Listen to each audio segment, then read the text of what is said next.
Good morning बच्चों। Online वाले बच्चों, आप लोगों को भी गुड मॉर्निंग। क्या आप लोग मेरी आवाज़ सुन पा रहे हैं और वीडियो देख पा रहे हैं? Yes sir. चैप्टर का नाम लिख देता हूँ जो चल रहा था। क्या आप इसको पढ़ पा रहे हैं जो यहाँ पे लिखा हुआ है? बताइए। Yes sir. ठीक है। Yes sir. पिछली क्लास तक हम कहाँ तक पहुँच गए थे ये बताइए। वीडियो गायब हो गया।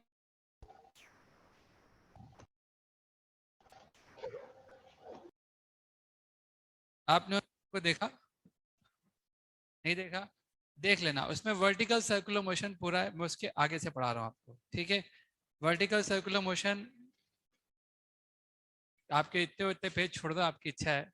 अब मैं क्या बोलूँ, आप कैसे बोले आपको पेज छोड़े? आप टॉपिक शुरू ही मत करो वर्टिकल सर्कुलर मोशन, ठीक है। टॉपिक जब शुरू होगा एक साथ है पूरा वर्टिकल सर्कुलर मोशन।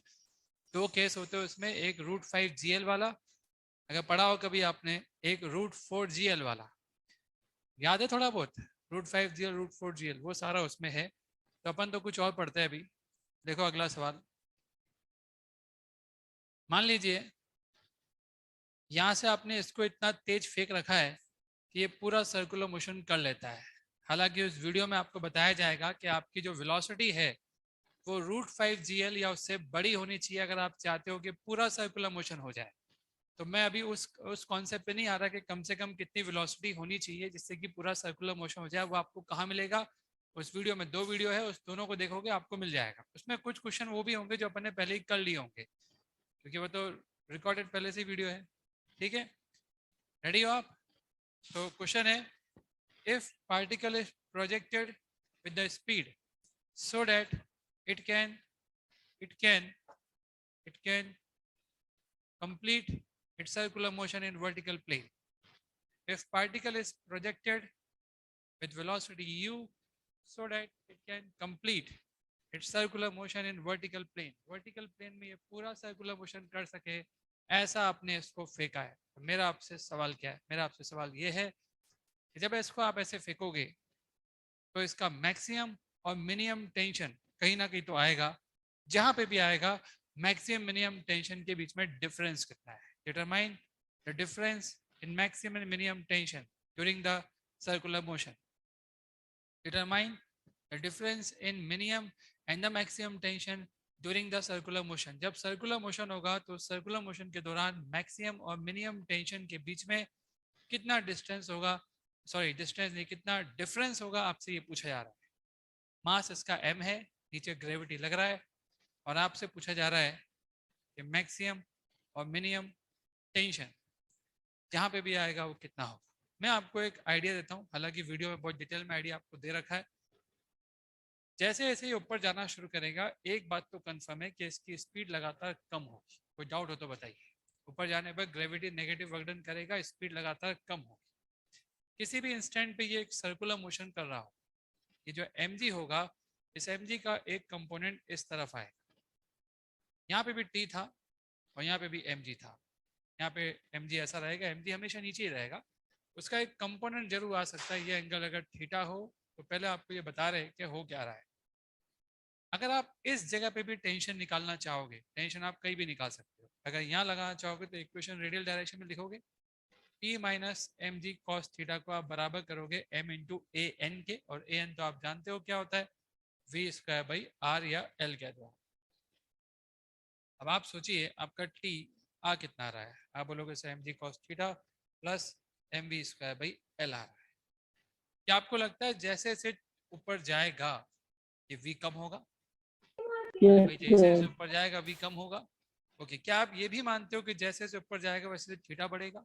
जैसे जैसे ऊपर जाएगा थीटा बढ़ेगा, v कम होगा, कॉस थीटा कम होगा, v कम होगा, तो टेंशन पे क्या असर पड़ेगा? टेंशन कम होगा। नियम ये है कि आप जब पार्टिकल को फेंकोगे, जैसे जैसे ऊपर जाएगा ऊपर जाएगा ऊपर जाएगा, टेंशन कम होता चल जाएगा। मिनिमम टेंशन कहाँ हो जाएगा? तो वो यहाँ। जानते हो यहाँ मिनिमम टेंशन क्यों होगा? क्योंकि कॉस थीटा की मिनिमम वैल्यू वहीं पर होगी, और यही वो पॉइंट होगा जहाँ पे स्पीड भी क्या होगी, सबसे कम। ये नेगेटिव में होगा। At the same time speed will be at the minimum. तो आप कह सकते हो कि मिनिमम टेंशन हाईएस्ट पॉइंट पे आता है। ये बात सबको समझ में आ गया? और ये बताओ मैक्सिमम कहाँ आता होगा? लोवेस्ट पॉइंट, तो ये मैक्सिमम टेंशन वाला पॉइंट। क्या आप सबको ये बात समझ में आ गई बच्चों? क्लियर है बात? विदाउट, अब आपको इसी मैक्सिमम और मिनिमम के बीच में क्या निकालना है, रिलेशन, कि कौन बड़ा छोटा तो पता ही है। तो अपन एक काम करते हैं, पहले मैक्सिमम टेंशन निकाल लेते हैं। T max minus M G two M U square by L. T max की वैल्यू आ जाएगी M G plus M U square by L. ये मैक्सिमम टेंशन आपके पास आ चुका है। मैक्सिमम टेंशन हमारे पास आ चुका है। क्या आप सबको समझ में आ गया मैक्सिमम टेंशन कितना आया, कैसे निकाला? ओके, अब मुझे कौन सा टेंशन निकालना है? मिनिमम।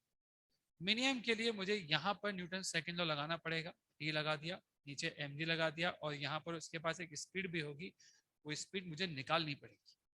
आप बताओ मैकेनिक्स का ऐसा कौन सा कॉन्सेप्ट आप जानते हो जिससे कि आपको यहाँ की स्पीड की टर्म्स में वहाँ की स्पीड मिल जाए? Mechanical energy. तो वर्क एनर्जी थ्योरम जब हम लगाएंगे तो यहाँ पे ऊपर जाने का वर्क डन होगा माइनस एम जी 12। टेंशन कोई वर्क डन करेगा नहीं, तो हमारे पास जो कैलकुलेशन होगी उससे हमें मालूम पड़ जाएगा कि वी स्क्वायर कितना आ रहा है। What is V square? U square minus 4GL। ये मैंने बता दिया आपको कि यहाँ पे स्पीड कितनी आएगी। सॉल्व करने के बाद जो आया है वो आपके सामने रखा हुआ है। ठीक है, हम वी क्यों निकाल रहे हैं तुम बताओ? हमें वी निकालने में क्या मजा आ रहा है? हम क्यों निकालना चाहते हो वी? हम इसलिए निकालना चाहते हैं क्योंकि हमें मिनिमम टेंशन निकालना है ना। तो जब यहाँ पे इक्वेशन लिखोगे तो एन क्या लिखोगे? बैठो, वी स्क्वायर बाई एल। अब उसके लिए आपको वी चाहिए, आगे समझ में, इसलिए हम वी निकालते हैं। तो T minimum plus M G is equal to M V square by L. T minimum is equal to M V square by L minus M G, right? तो कितना आ गया? टी की जगह पुट करो U square minus 4GL, U square minus 4GL upon L minus M G. कितना आ जाएगा ये? M U square by L minus 5mg। ये आपका मिनिमम टेंशन है। मिनिमम टेंशन भी आपके सामने है। अब अगर मैं आपसे पूछूं कि इन दोनों का डिफरेंस कितना होगा, आप बोलोगे डिफरेंस तो हम कर ही लेंगे। कितना आ रहा है difference? T max minus T minimum, आप देखिए कितना आ रहा है, 6mg। सबको समझ में आ गया? तो ये एक सिंपल सा कंसेप्ट है कि आपको ध्यान होना चाहिए कि मैक्सिमम टेंशन कहाँ होता है? सबसे नीचे। और मिनिमम कहाँ होता है? सबसे, मैक्सिमम सबसे नीचे होता है, मिनिमम का होता है सबसे ऊपर। ये केवल सबसे ऊपर की बात नहीं है, मैं भी आपको एक और बात समझाऊंगा। किसी और दिशाएं भी हो सकता है मैक्सिमम मिनिमम। पहले आप यहाँ तक लिख लो, फिर आपको समझाएंगे। सर आपकी आवाज कट रही है थोड़ी थोड़ी।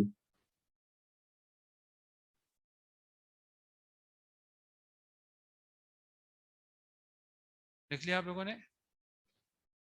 कई बार ऐसे क्वेश्चन पूछा जाएगा आपसे कि सर्कुलर मोशन के दौरान, एक सवाल लिखो, एक सवाल देते हैं आपको। एक पार्टिकल को फेंका है आपने यहाँ से, यू से फेंका है। देखो, if ratio of maximum to minimum tension is, if ratio of maximum to minimum tension is 2/1, if ratio of maximum to minimum tension in the string is how much? 2:1, determine the initial projection speed u, determine the initial projection speed u। करिए। मैंने आपको ये बता दिया है कि maximum minimum tension का ratio कितना है। मैं आपसे पूछ रहा हूँ कि पार्टिकल को जिस स्पीड से आपने फेंका है वो स्पीड कितनी है, मैं आपसे ये पूछ रहा हूँ। हो जाएगा 2:1। T max upon T minimum 2:1 है बच्चों। क्या आप यू निकाल पाओगे? Yes sir. अरे भाई ऑनलाइन वाले बच्चे, आप समझ पा रहे हो क्या क्वेश्चन क्या है? T max upon T minimum 2:1 दे रखा है आपको। T max upon T minimum 2/1, maximum tension upon minimum tension 2/1 है। और मैं आपसे पूछ रहा हूँ कि इसकी प्रोजेक्शन स्पीड क्या है।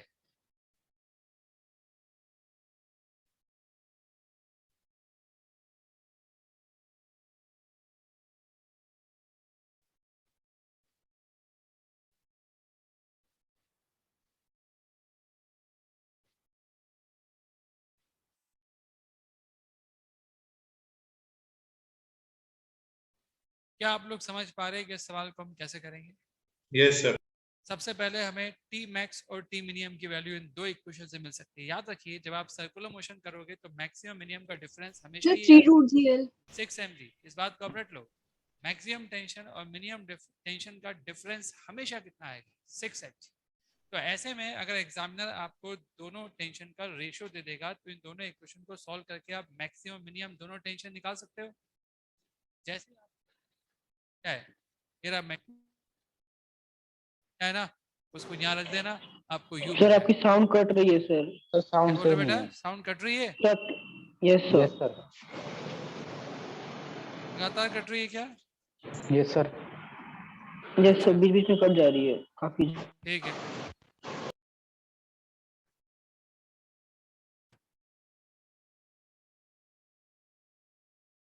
अभी भी कट रही है क्या? कंफर्म करिए।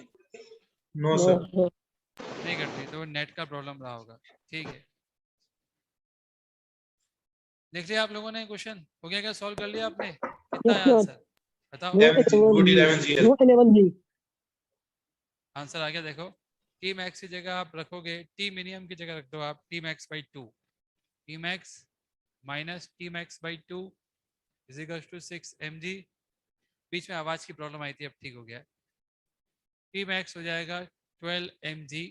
टी मैक्स की वैल्यू आपके पास है already mg plus mu square by l। ये आ रहा है आप सबका आंसर? रूट 11GL आपका आंसर। सिंपल। अब इसी में आपके सामने एक नया सवाल पूछेंगे। अच्छा, कई बार ऐसा होता है कि एग्जामिनर आपको इलेक्ट्रिक फील्ड के अंदर इसको रख देता है और फिर पूछता है आपसे सवाल, जैसे मैं आपसे पूछने वाला हूँ सवाल आपके सामने। मान लीजिए ये सीन आपके सामने रखा जा रहा है और ये रहा इलेक्ट्रिक फील्ड। इलेक्ट्रिक फील्ड की वैल्यू आपके सामने है mg/q, ठीक है? और ये एक चार्ज पार्टिकल है, नीचे ग्रेविटी भी लग रहा है, इसका मास भी है। फिर आपसे सवाल क्या है? डिटरमाइन। डिटरमाइन, पहला क्वेश्चन तो मेरा आपसे ये है, डिटरमाइन। डिटरमाइन ऐसे लिखो पहला तो कि पार्टिकल इज प्रोजेक्टेड, यहाँ से लिखो यू लिख दो आप, पहले यू लिख दो आप। Particle is projected with velocity u so that it can complete the circular motion.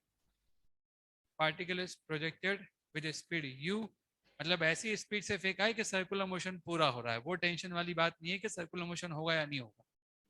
Particle is projected with speed u so that circular motion can happen. Determine the difference between the maximum and the minimum tension.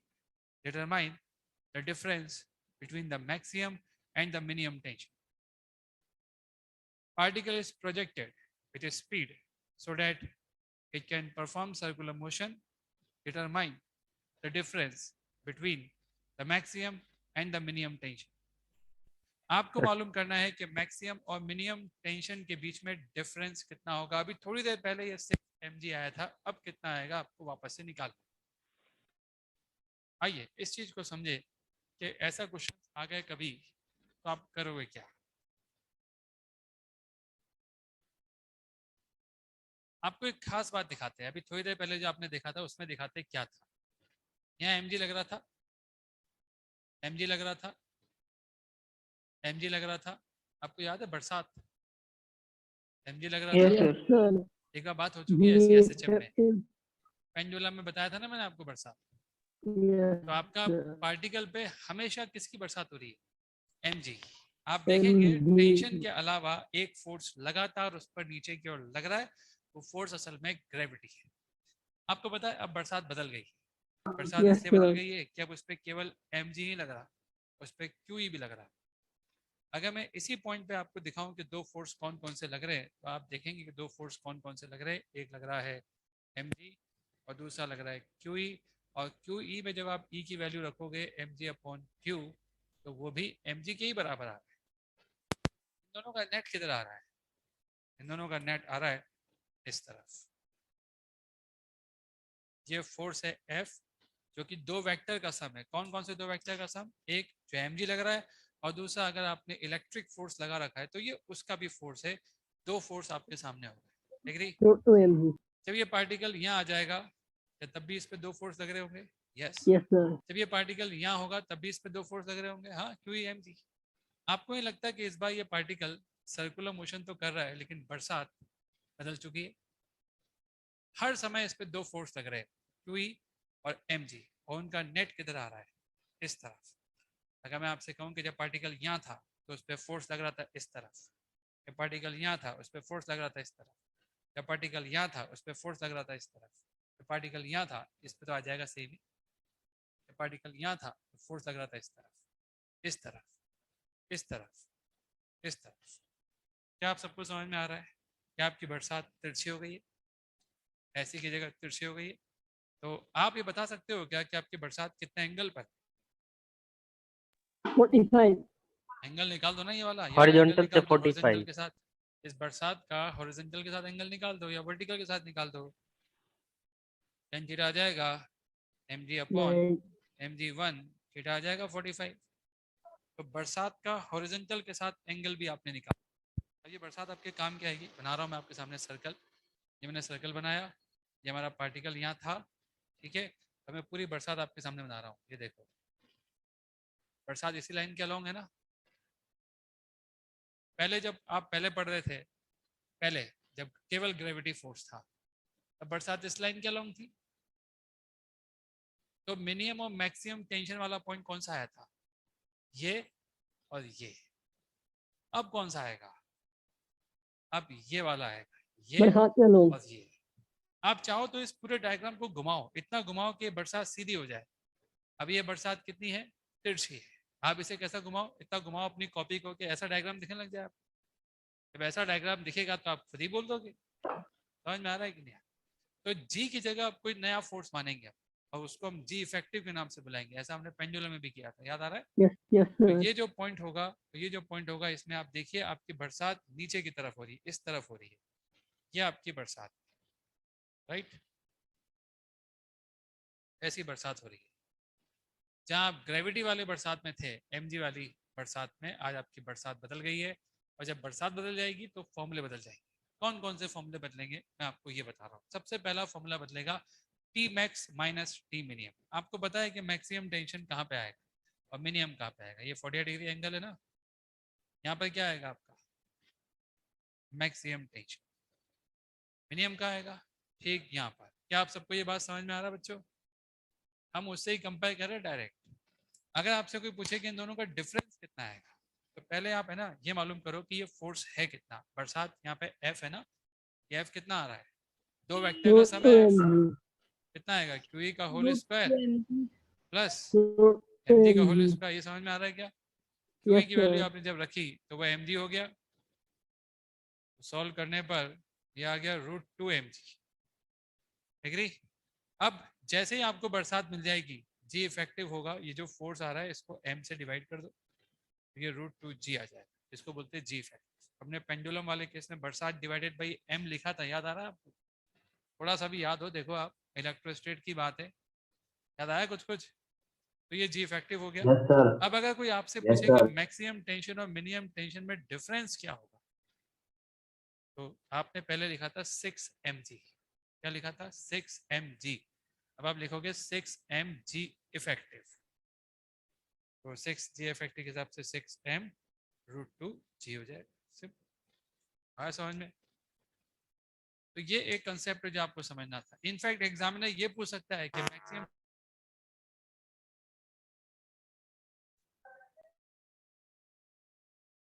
Sir video ma'am गया। Screen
अरे sir mic mute.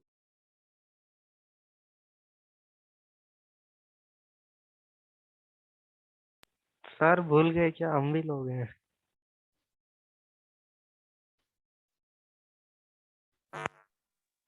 ठीक है।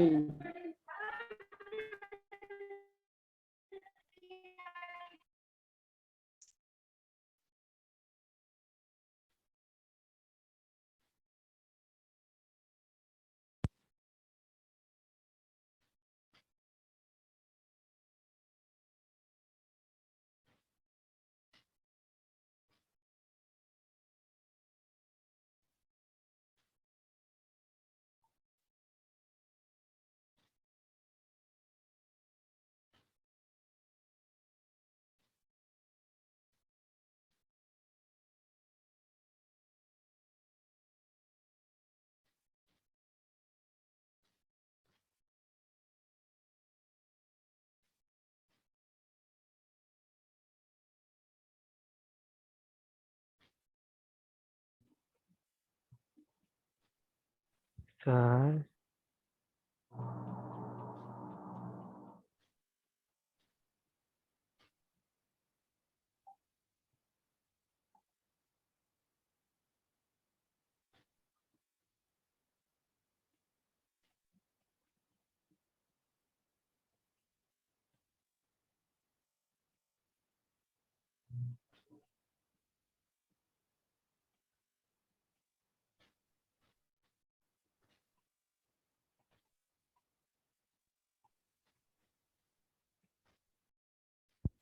बच्चों अब सही है?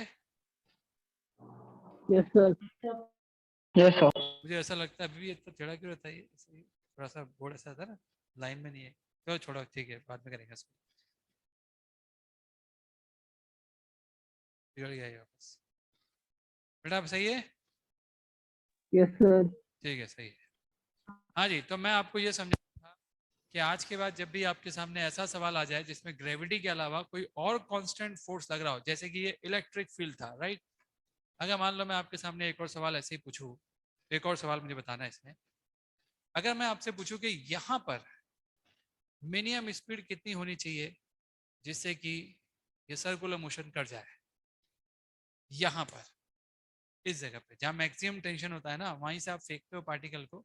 आप video देख के आए तो उसमें ऐसा लिखा हुआ आएगा, फॉर मिनिमम स्पीड √5 GL एक केस होता है, और दूसरा केस होता है ये। दो अलग अलग केस होते हैं, उस वीडियो में बता रखा है आपको मैंने। दो अलग अलग केस होते हैं, एक में यू मिनिमम कितना लगता है √5 GL, और दूसरे में √4 GL। घबराओ मत, दो वीडियो आपको देखने पड़ेंगे, उसमें आ जाएगा सारे केस, बहुत सारी एप्लीकेशन है उसमें।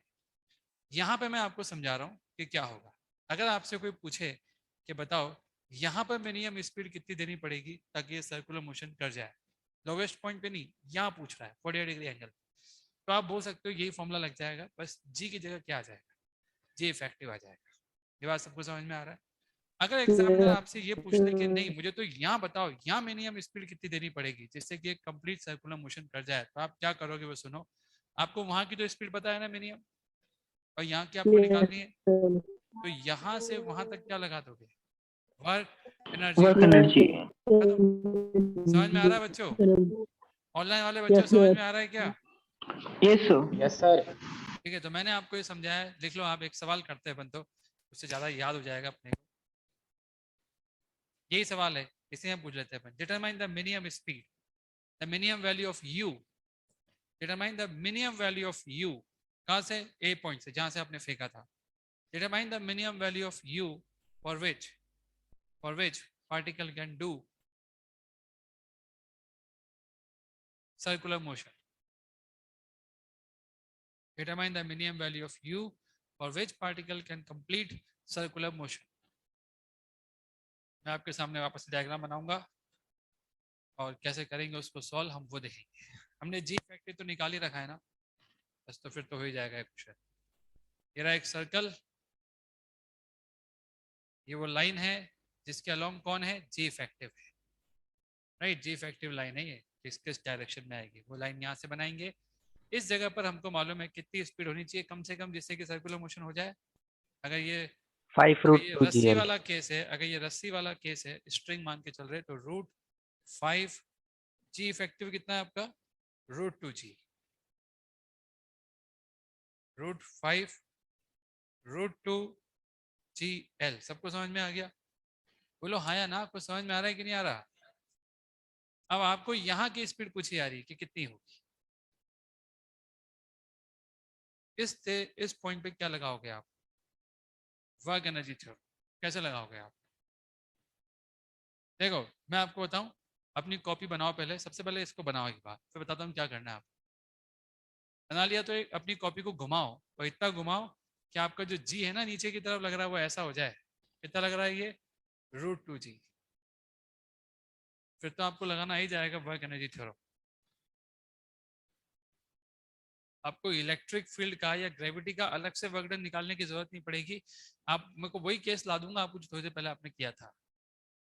क्या आपने डायग्राम बना लिया? अपनी कॉपी को Yes, घुमाओ, इतना घुमाओ कि आपको डायग्राम ऐसा दिखे जैसा मैं आपको दिखा रहा हूँ।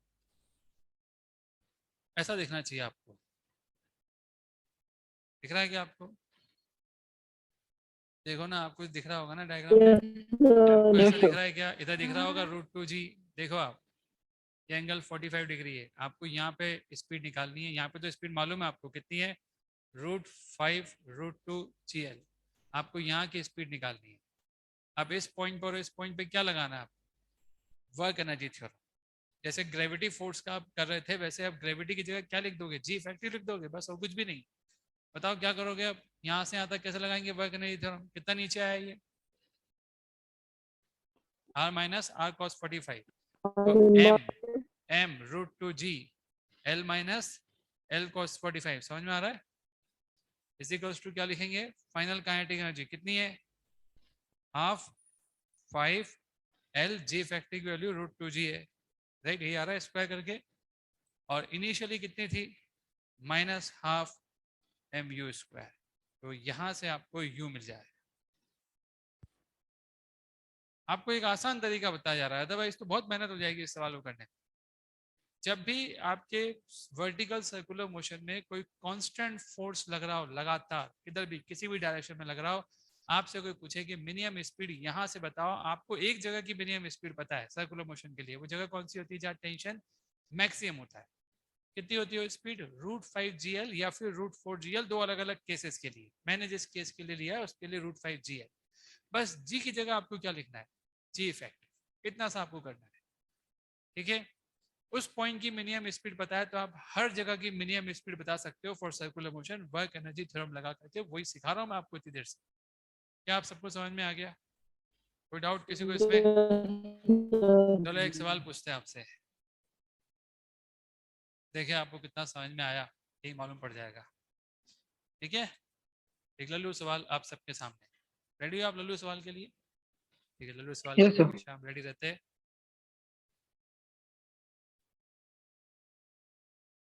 मान लीजिए ये Q है, ये M है, और मान लेते हैं इलेक्ट्रिक फील्ड भी नीचे की ओर है। अब तो मैंने सबसे सिंपलेस्ट केस दे दिया आपको, और वो E भी मैंने आपको दे दिया m2mg/q। ये E है। बताओ मिनिमम कितनी स्पीड से फेंके जिससे कि सर्कुलर मोशन हो जाए? ये स्ट्रिंग वाला केस है, रस्सी वाला केस, मतलब √5gl वाला फॉर्मूला काम करता है। Determine the minimum speed for the circular motion. Determine the minimum speed for the circular motion. Determine the minimum speed for the circular motion. यहाँ तो बरसात भी नीचे ही हो रही है, जहां पे हो वही है आपका पॉइंट, है ना? जी इफेक्टिव कितना आ रहा है इस बार? जी जी आ रहा है? 3g देखो ऐसा है, जी इफेक्टिव निकालने का फॉर्मूला क्या होता है? आप ये मालूम करो कि इस पे दो फोर्स कौन कौन से लगते हैं। एक तो ग्रेविटी लगता है, दूसरा कौन सा फोर्स है जो हर समय लग रहा है? Electric force. किधर लग रहा है वो? नीचे लग रहा है। कितना हो गया? QE। कितना आ जाएगा ये? 2mg। आप बताओ नेट फोर्स कितना लग रहा है? 3mg। दोनों का वेक्टर एडिशन करना है, तो जी इफेक्टिव कितना आ जाएगा? बरसात डिवाइडेड बाई m, कितना? 3g। अब 3g आ गया, हालांकि 4g का जमाना है, लेकिन 3g आपके पास आ चुका है। अब आपके पास फॉर्मूला क्या है? √5 3gl। क्वेश्चन खत्म।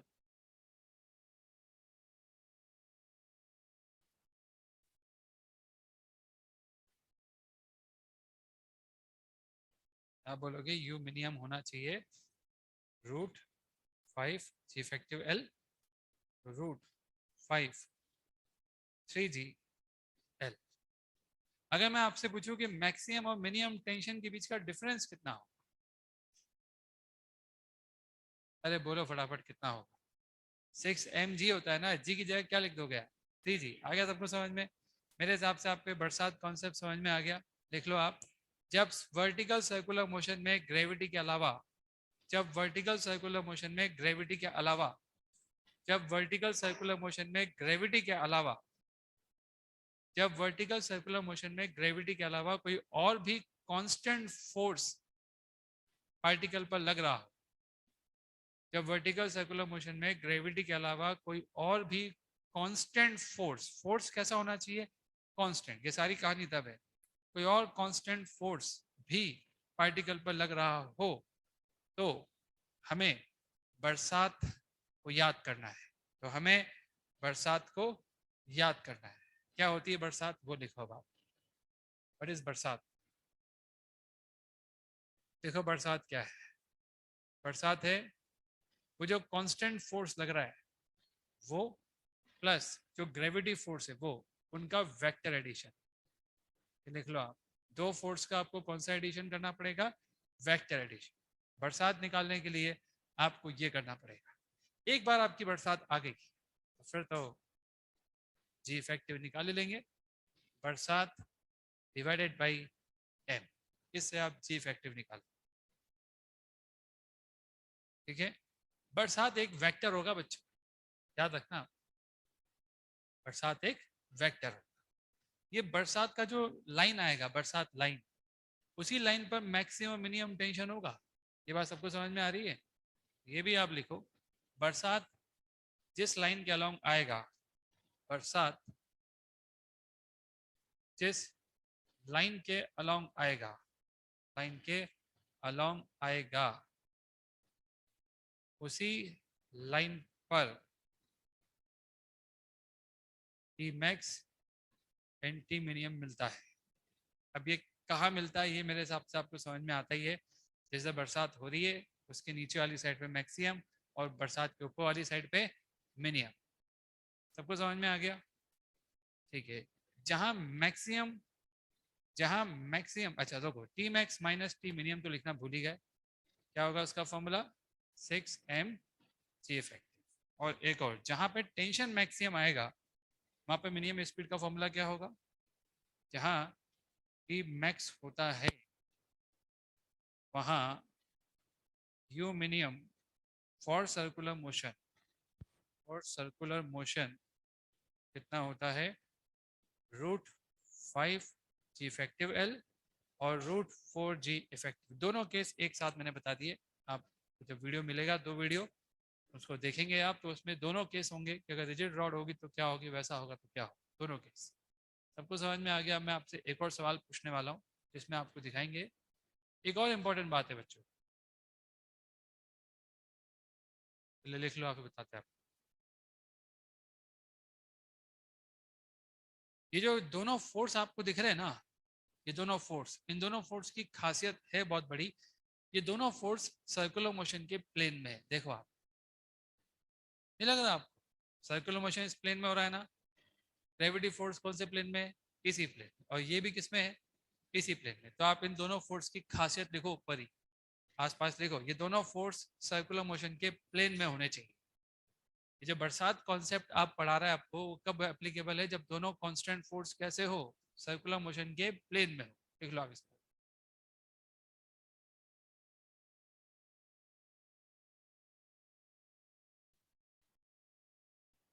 चलिए अगला सवाल आपके। अभी तक आपने सर्कुलर मोशन ये जो देखे, ये इंक्लाइन प्लेन पे नहीं देखे। अब आपको एक इंक्लाइन प्लेन पे सर्कुलर मोशन दिखाते हैं। ये थीटा है, मान लीजिए यहाँ पे एक कूटा लगाया आपने और रस्सी बांध दी आपने, ये पार्टिकल है, ये घुमा दिया आपने ऐसे, इस तरीके से घूम गया।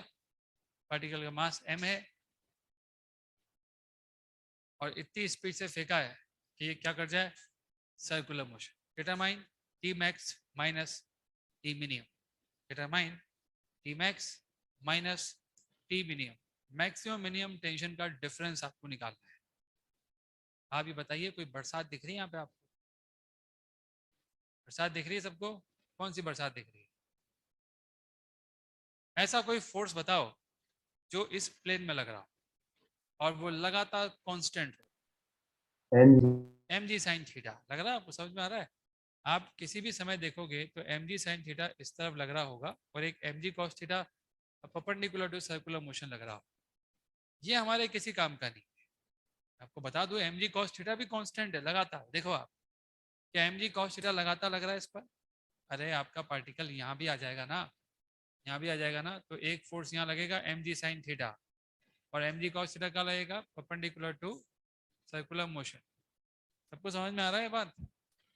क्या आप ये मानते हो कि इस सर्कुलर मोशन के दौरान इस पे लगातार एम जी साइन थीटा लग रहा है और लगातार एम जी कॉस थीटा भी लग रहा है? आप बताओ बरसात में कौन काम आएगा, छाता या M G cos theta? M G M G sine sine theta. Theta. Very good, बहुत बढ़िया। बरसात में एम जी साइन थीटा काम आएगा, एम जी कॉस थीटा काम नहीं आएगा, क्योंकि हमने अभी भी लिखा कि बरसात निकालने के लिए जिन फोर्सेस को आप ऐड करते हो वो फोर्सेस कौन से होते हैं। इनफैक्ट मैं एम जी वैक्टर इसलिए लिखा क्योंकि अभी तक एम जी वैक्टर प्लेन में था, लेकिन इस केस में तो नहीं है। तो ज़्यादा अच्छा है कि एक काम किया जाए, एम जी को भी हटा दिया जाए, यहाँ पे ये लिखा जाए summation of all forces, all constant forces in the plane of, ये भी लिख लो और करके, in the plane of circular motion. क्योंकि वर्टिकल सर्कुलर मोशन में तो जी वेक्टर हमेशा उस प्लेन में आता है, लेकिन अगर आपका सर्कुलर मोशन इंक्लाइन प्लेन में हो गया तो जी वेक्टर उस प्लेन में नहीं आएगा जिस प्लेन में सर्कुलर मोशन हो रहा है। तब बरसात निकालने के लिए आपको कौन सा फोर्स चाहिएगा? वो फोर्स जो उस प्लेन में आएगा, और वो कांस्टेंट भी होना चाहिए। दोनों शर्त है। सबको समझ में आ गया? अब बताओ इस केस में बरसात कौन हो गई? M G sine theta. तो अगर बरसात एम जी साइन थीटा है तो जी इफेक्टिव कितना होगा? G sine theta. और आपको तो पता है कि T max minus T minimum का फॉर्मूला क्या होता है? T max minus T minimum is equal to 6 M G sine theta. G effective लिखना पड़ता है। क्वेश्चन खत्म। इतना आसानी से हो रहा है, आप इस चीज को समझिए। हमने एक कंसेप्ट बना लिया है, बरसात कंसेप्ट। ये हमारे लिए बहुत इंपॉर्टेंट है। क्या बता सकते हो मैक्सिमम मिनिमम टेंशन आएगा किधर? देखो ना, अब आपको बरसात दिख रही होगी, यस सर। बरसात की लाइन दिख रही होगी। बरसात की लाइन यस क्या सर। आपको ऐसी दिख रही है? यस क्या सर। आपको ये Yes. 2 पॉइंट लगते हैं? इन दो खास होगा इनमें? ये कौन सा होगा? Yes sir. T max. ये कौन मैक्सिमम। सा होगा? T Yes, minimum. Minimum. sir. आ गया सबको समझ? Minimum. मैं आपसे ये भी पूछ सकता हूँ कि टी मैक्स और टी मिनिमम की वैल्यू निकालो यू की टर्म में। चलो यहाँ बताओ टी मैक्स कितना आएगा? इक्वेशन ही लिख दो आप, तो कितना आएगा? एक इक्वेशन तो लिख के दिखाओ टी मैक्स की। सर्कुलर मोशन का तो पूरा ज्ञान है अपने को, उससे लिखनी है इक्वेशन। रेडियल डायरेक्शन में कौन सा फोर्स है? T max. बाहर की तरफ कौन सा है? M G sine theta is equal to M U square by L. ऐसे अपने टी मैक्स निकाल दिया। क्या ऐसे ही हम टी मिनिमम भी निकाल सकते हैं? निकाल तो सकते हैं। अब निकाल लेना टी मिनिमम भी ऊपर उस जगह पे जाके। यहाँ आपसे कोई पूछे कि मिनिमम स्पीड कितनी चाहिए सर्कुलर मोशन के लिए, इस पॉइंट पर निकाल सकते हो? कितनी होगी? वो लिखा हुआ वहां पे, √5 जी इफेक्टिव इंटू एल। तो ऐसे कई लल्लू क्वेश्चन आपको मिल सकते हैं। अगर मान लीजिए यहाँ पे रस्सी की जगह रॉड रॉड होती है, रॉड, तो फिर आपका जो मिनिमम स्पीड है उसका फॉर्मूला √5 GL की जगह कौन सा होता है? √4 जी इफेक्टिव इंटू एल। कभी कभी रस्सी भी नहीं होती, ग्रूव होता है। ग्रूव समझते हो? ऐसा ग्रूव, इस ग्रूव में ब्लॉक को चलाते हैं। तो इस केस में को भी हम, जो स्पेशल केस होता है, इस केस में भी अगर आपसे कोई मिनिमम स्पीड पूछे तो उसका फॉर्मूला ये होता है। आप वीडियो देखना, 2 वीडियो में सब आएगा। ये ग्रूव में चलाएंगे तो क्या होगा, उसमें चलाएंगे तो क्या होगा। 2 वीडियो आपको देखने पड़ेंगे जिसमें आपको ये दोनों फॉर्मूले समझ में आ जाएंगे। कोई डाउट किसी को यहाँ तक? फ्रिक्शन को हमने नजरअंदाज कर रखा है। फ्रिक्शन अगर लगा देंगे तो फिर बहुत टफ चीज हो जाएगी। फिर क्या होगा, ऊपर जाते जाते स्पीड फ्रिक्शन भी कम करेगा। समझिए, हमने एक क्वेश्चन किया था ना फ्रिक्शन का, हॉरिजॉन्टल सरफेस पे, याद नहीं आ रहा आपको, जिसमें स्पीड लगातार कम हो रही थी और मैंने आपसे पूछा था कि टाइम टी बाद टेंशन कितना होगा? याद करो आप। किसी को याद भी आता है क्या करवाया था मैंने? आता है याद? ठीक है, अच्छी बात है। चलिए अब लिखिए बच्चों, आप हेडिंग डालिए circular motion with moving centre. Heading डालेंगे circular motion with moving centre. Centre move कर रहा हो, ऐसे सर्कुलर मोशन की हम बात कर रहे हैं। Circular motion with moving centre. कुछ एग्जांपल आपको दिखाते हैं कि circular motion with moving centre का क्या मतलब होता है। पहला एग्जांपल आपके सामने है, ये एक सर्कुलर शेप आपको दिख रही होगी, इसका रेडियस r है, ठीक है। मान लो इसके ऊपर एक ब्लॉक है, वो ब्लॉक ऐसे स्लाइड हो रहा है लाइक दिस, और ये वेज खुद भी चल रही है। जब ये वेज चल रही होगी तो ग्राउंड फ्रेम से आपको इस पार्टिकल का मोशन कैसा दिखेगा? क्या आपको ये सर्कुलर मोशन करता हुआ दिखेगा? पहला सवाल तो मेरा आपसे ये है। Yes sir. ग्राउंड फ्रेम से आप तो चुपचाप बैठे हुए हो, अगर आप चुपचाप बैठे हुए हो, आप इसको देखो कि आपको ये सर्कुलर मोशन करता हुआ दिख रहा है? No sir. आप सोचिए अगर आपको ये सर्कुलर मोशन करता हुआ दिख रहा है तो मैं आपसे ये पूछता हूँ कि वो फिक्स पॉइंट कौन सा है जिसके अबाउट ये घूम रहा है? कोई है ही नहीं फिक्स पॉइंट जिसके अबाउट ये घूमेगा। ये ऐसे भी आएगा और थोड़ी देर बाद ये आगे भी निकल जाएगा, तो इसका जो मोशन होगा वो सर्कुलर मोशन नहीं दिखेगा आप। लेकिन अगर आप इसके सेंटर पे बैठ गए, आप यहाँ बैठे हुए हो एक्स वाई, अभी आपके हिसाब से इसका पोजीशन वेक्टर ये है, थोड़ी देर बाद ये यहाँ आ गया और आप यहाँ आ गए, राइट? आ रहा समझ में?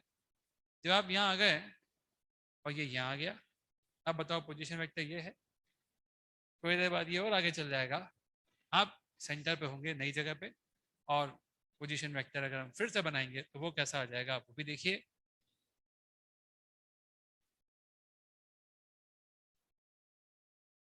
ये आप हो एक्स वाई और ये आपका ब्लॉक, ये आप पोजीशन वेक्टर। तीनों केस में पोजीशन वेक्टर की लंबाई क्या है? आर। तीनों केस में आपके द्वारा एक ही डायलॉग बोला जा रहा है कि ये पार्टिकल मुझसे आर दूरी पे था।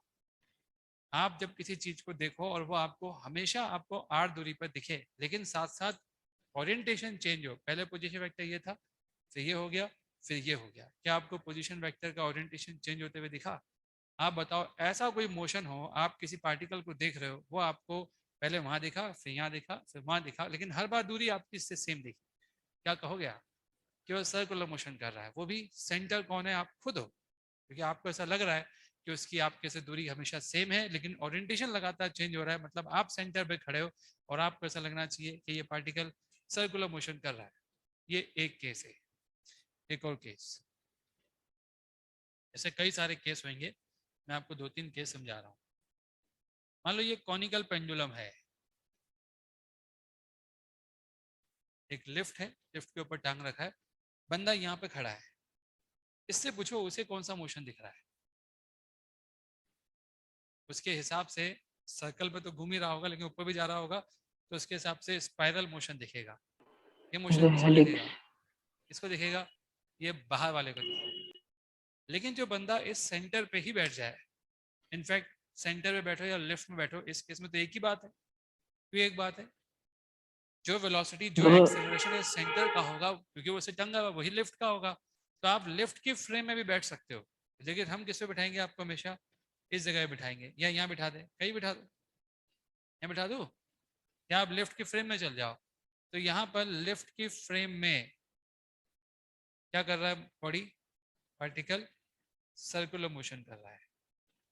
तो आप देखेंगे तो सर्कुलर मोशन का जो सेंटर है ना, वो लगातार ऊपर उठ रहा है। ये बात सबको समझ में आ रहा है? तो ये भी एक सर्कल है विद मूविंग सेंटर, ये भी एक सर्कुलर मोशन है with moving centre. In cases में अगर आप सर्कल, जो सर्कल मूव कर रहा है उसके सेंटर पर अगर आप बैठ जाओ, तो आप यकीनन कह सकते हो कि पार्टिकल कौन सा मोशन कर रहा है?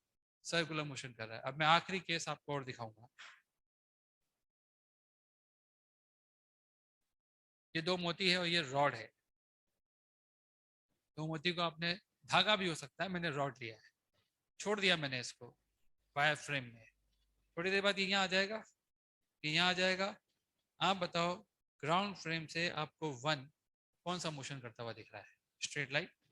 और 2 कौन सा मोशन करता हुआ दिख रहा है? स्ट्रेट लाइन दिख रहा होगा ना, ऐसे आ रहा है तो ये ऐसे जा रहा है। लेकिन अगर आप 1 से पूछोगे 1 से कि 2 कौन सा मोशन कर रहा है, तो वो क्या कहेगा? 1 कहेगा सर्कुलर। 1 कहेगा कि पहले 2 मुझसे इतनी दूरी पे था और ये उसका पोजीशन वेक्टर था, मान लो ये लेंथ r है तो पहले वो r दूरी पे था। 1 से फिर पूछा अच्छा आप बताओ, तो 1 ने कहा भाई अब मेरे हिसाब से वो ऐसा है और अभी भी उसकी दूरी मुझसे उतनी है, लेकिन ओरिएंटेशन मुझे चेंज होता हुआ दिख रहा है। 1 यही बोलेगा कि 1 पहले ऐसे बोलेगा, पहले 2 वहां था, अब 2 वहां है, अब 2 वहां है। तो क्या बोलेगा 1 बार बार कि 2 चल तो रहा है, लेकिन उसकी दूरी मुझसे हमेशा क्या है, सेम है। दूसरी बात, वो हमेशा ऐसा चल रहा है कि उसका ओरिएंटेशन लगातार क्या हो रहा है, चेंज हो रहा है। आप बताओ ऐसा कौन सा मोशन होता है जिसमें पार्टिकल का ओरिएंटेशन आपको चेंज होता हुआ दिखे लेकिन डिस्टेंस आपसे सर्कुलर उसकी हमेशा मोशन। सेम दिखे? सर्कुलर। इसका मतलब 2 सर्कुलर मोशन कर रहा है, किसके रेस्पेक्ट में? 1 के रेस्पेक्ट में। सेंटर वन कौन हो के। गया? 1 हो गया। बात समझ में आ रहा है? तो 2 का मोशन क्या बोल रहे हो बेटा? हो रहा है ना, लेकिन उसको नहीं लगेगा ना कभी भी, सेंटर तो यहाँ भी चेंज हो रहा है। सेंटर यहाँ था, यहाँ आ गया, यहाँ आ गया। एक आपने रिलेटिव मोशन पढ़ा है? खड़े हो जाओ, क्या पढ़ा आपने रिलेटिव मोशन में, बताओ क्या बोले ये? रिलेटिव मोशन में ऑब्जर्वर को क्या लगता है कि वो चल रहा है कि नहीं चल रहा? क्यों लगता है ऑब्जर्वर को वो नहीं चल रहा, ये समझाओ। ऑब्जर्वर को ऐसा क्यों फील होता है कि सब चल रहे वो नहीं चल रहा? 1 को भी ऐसा ही फील होगा, 1 को ऐसा लगेगा ही नहीं वो चल रहा है, लेकिन 2 चल रहा है उसको ऐसा लगेगा। अब बताओ ऑब्जर्वर को ऐसा क्यों लग रहा है? तुम्हारे दिमाग में आया ना कैसा, वो तो आगे जा रहा है। तो मैं वही पूछ रहा हूँ कि 1 जब देखेगा तो उसे अपने आप को तो चलता हुआ फील नहीं करेगा ना, क्यों नहीं करेगा, कारण बताओ। हाँ, वो हमेशा 0 होगा, ठीक है ना। आप जब खुद अपने आप को देखोगे तो आपका पोजीशन वेक्टर हमेशा ही कितना होगा, 0 होगा, तो आप कभी चलोगे ही नहीं। तो जब 1 2 को देखेगा तो 2 का मोशन 1 के रेस्पेक्ट में सर्कुलर मोशन होगा, जिसका सेंटर, इसका सेंटर कौन हो जाएगा? 1 होगा। क्या आपको लगता है सेंटर शिफ्ट हो रहा है अलग, एक एक अलग अलग जगह पे? तो ये भी एक सर्कुलर मोशन हो गया विद मूविंग सेंटर। पहले सेंटर यहाँ था, अब सेंटर यहाँ आ गया, अब सेंटर यहाँ आ गया, लेकिन ये हमेशा क्या करेगा, सर्कुलर मोशन। जब कोई particle circular motion with moving centre करता है तो ग्राउंड फ्रेम से आपको कभी सर्कुलर मोशन नहीं दिखेगा। सर्कुलर मोशन आपको केवल कब दिखेगा, जब आप कहाँ बैठ जाओगे, सेंटर में बैठ जाओगे। सबको समझ में आ गया? तो 2 का भी सर्कुलर मोशन आपको कब दिखा, जब आप 1 पे बैठ के देखो। बना लो डायग्राम बहुत सारे, इसके बाद बात करेंगे इसमें करना क्या है। Done sir.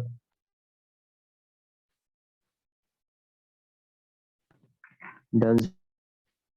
इस आर्टिकल का सिर्फ 2 ही क्वेश्चन है हमारी पूरी शीट में, लेकिन हमें तो करना है स्टूडेंट से।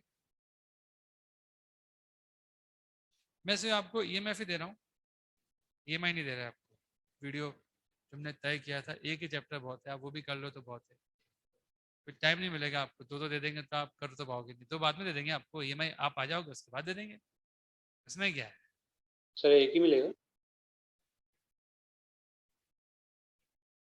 EMF, electromagnetic field. सर नहीं, कितने मेरे को लेक्चर्स है? कुछ बच्चों ने मैसेज किया कैसा एक ही दीजिए, तो अपन एक ही दे रहे हैं भाई। अपन ये चाहते हैं कि पूरी क्लास एक मत हो जाए इस काम के लिए, तो एक के लिए सब रेडी है, एक के लिए कोई मना नहीं कर रहा, ठीक है। तो एक ही आ रहा है, अब एक ही कर लो बहुत है भाई। आप 10 दिन में ईएमएफ कर लो, उसकी शीट भी निपटानी है। देखो अगर मैंने वीडियो डलवाने का मतलब है कि मैं ईएमएफ अलग से पढ़ाऊंगा नहीं, वही मान लिया पढ़ लिया अपन ने, इस बात को ध्यान रखना। जो वीडियो अपन डलवा रहे ईएमएफ का, वो एक क्लास के अंदर लेक्चर हुआ इसी साल, उसका वीडियो है, तो आप उससे पढ़ लोगे मतलब वो चैप्टर आपने कंप्लीट कर लिया, उसका मतलब ये होगा। तो अपन ये तो मान नहीं सकते ना कि 10 दिन में आप 2 चैप्टर एक साथ कंप्लीट कर लोगे, पॉसिबल नहीं है।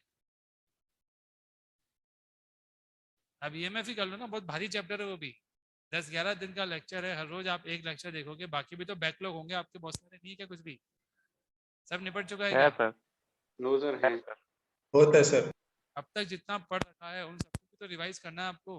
अगर एग्जाम आपका जनवरी के सेकेंड वीक में होता है या फरवरी के फर्स्ट वीक में होता है तो कम से कम दिवाली के बाद जब आप आओ तो अब तक जितना आपने पढ़ लिया है, बहुत कुछ पढ़ चुके हो आप, उसको तो पढ़ के आओ ढंग से। और ईएमएफ ही पढ़ लोगे आप, ठीक है।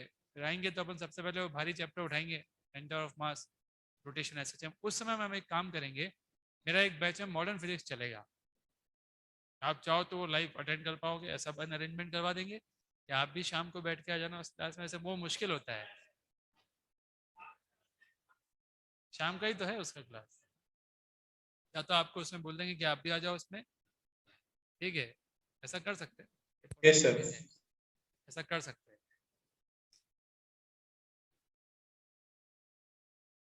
बैच तो जेपी का होगा, या तो जेपी का होगा या जेपीएस का होगा, दोनों में से कोई एक बैच होगा, दोनों में से किसी एक में तो मॉडर्न चालू हो जाएगा, ठीक है। उनके भी क्या दिसंबर में एग्जाम आ रहे हैं, तो उनको भी दिसंबर से पहले पहले ही अपने मॉडल खत्म करना पड़ेगा। नहीं होगा तो फिर कुछ और अरेंजमेंट करेंगे आपका, पर आपको मॉडर्न अलग से, मतलब 2 बार बुलाएंगे आपको, सुबह और शाम, या आप मान के चलो, ताकि आप फरवरी तक, फरवरी का अगर आपका पहला अटेम्प्ट होता है तो अपना पूरा ही कोर्स खत्म हो जाए, अपनी प्लानिंग अब ऐसी हुई। इसके लिए आपको थोड़ा सा एक्स्ट्रा एफर्ट डालना पड़ेगा आने जाने, ठीक है। आप ऑनलाइन भी अटेंड कर सकते हो, अगर शाम को क्लास होती है आपको वापस नहीं आना है यहाँ पे, तो ऑनलाइन का भी ऑप्शन रहेगा ना, आने की जरूरत क्या रही है। तो यहाँ आना जाना थकान होती है 13 के बच्चे को, जानते हैं 13 के बच्चा बहुत जल्दी थक जाता है, क्योंकि वो ऑलरेडी इतना वर्कलोड होता है उसके ऊपर, ये असाइनमेंट वो असाइनमेंट, उसको खुद को कई बार तो पता नहीं चलता करना क्या है, कई बार ये हालत हो जाती है उसकी, इतना सारा बैकलॉग हो जाता है कि वो उसमें दब जाता है कि अब क्या करे। तो बैकलॉग अपना खत्म करके आना इन 10 दिन में, इसलिए एक ही चैप्टर दे रहे हैं आपको, ईएमएफ, ठीक है। और ईएमआई अपन चाहेंगे तो जैसे आप आओगे शाम को ईएमआई का हर रोज एक एक लेक्चर फिर देखना शुरू कर देना, बढ़िया रहेगा। मतलब इससे एक साथ ज़्यादा दे देंगे तो फिर क्या होगा नहीं, फिर आप बोलोगे हुआ नहीं सर। अभी 10 ही देंगे, उसके साथ असाइनमेंट दे देंगे आपको कि 10 के 10 लेक्चर का असाइनमेंट ये है, तो करने में भी आ जाएगा आपसे। हर रोज का एक लेक्चर के हिसाब से ही करना है आपको, जैसे क्लास चलती है ना अभी आपकी, वैसे ही एक क्लास डेली आपको लेनी है ईएमएफ। समझ में आ गया? एक्स्ट्रा लोड नहीं है आपके ऊपर, एक क्लास का ही तो लोड है। हो सकता है केमिस्ट्री मैथमेटिक्स में भी ऐसा कुछ हो रहा है तो पता नहीं, लेकिन फिजिक्स में ही हो रहा है ऐसा, ठीक है।